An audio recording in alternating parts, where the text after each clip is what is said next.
opens his memoirs by recounting a situation, an incident early in his life, in his captive life. Remember, he and his friends have been taken captive, and there they are under the authority, under the power of people who are pagans, who don't honor his God or value what he values.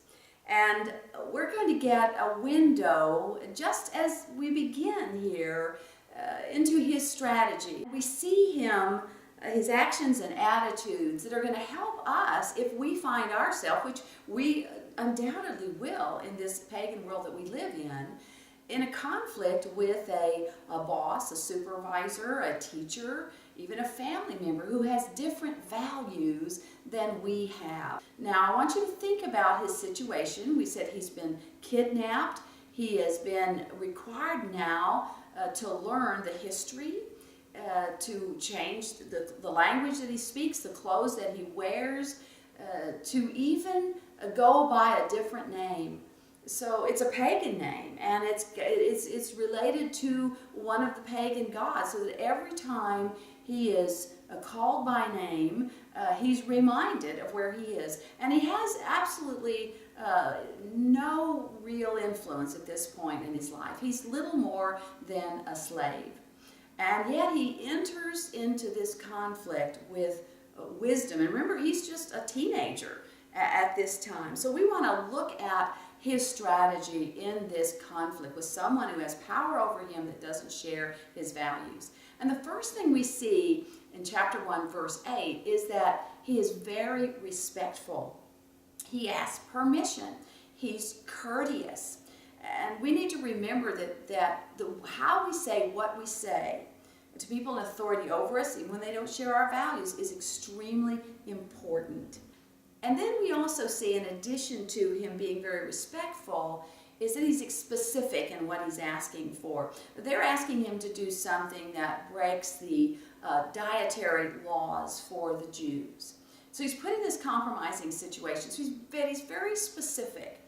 He asked the guard, how about just 10 days? Let's just try this and see if it works.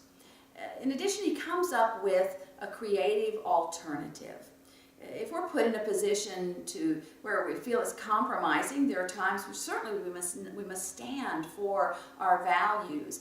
But we want to think, is there an alternative, a creative alternative that would allow us to stand where we are in the sense of our values, but also help us work with the people that have this power over us. It's also interesting that you notice that his request aligns with the values of those who are in power over him.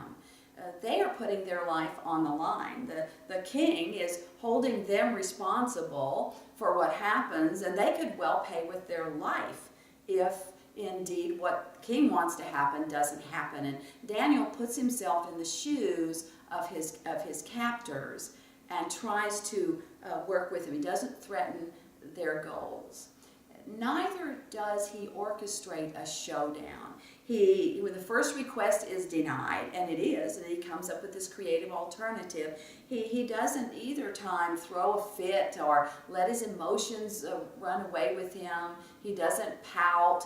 You realize that if Daniel and his friends had done that, the end result would have been very different. In fact, we would not have seen Daniel have the kind of influence for God that he has in the book of Daniel. It would have ended very differently. We know the ending. He doesn't.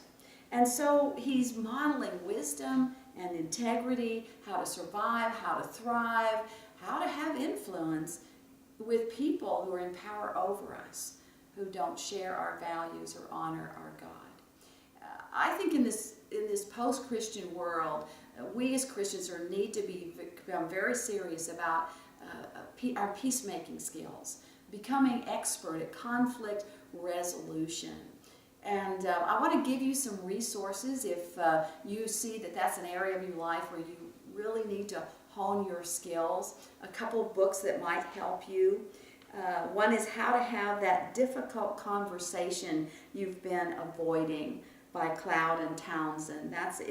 They are Christians. They also write to a secular audience. The second one is a secular book, but it's quite good.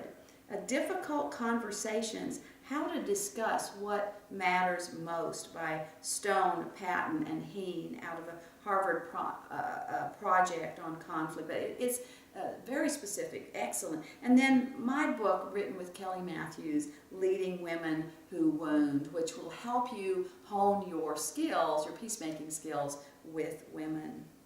Remember that it's only possible to be a peacemaker if our roots go deep in God's Word. And studying Daniel, studying how he resolves this conflict, I'm hopeful will help you as you deal with conflicts that you're certainly going to encounter. We'll encounter these things more and more as we learn how to represent God in a post-Christian world.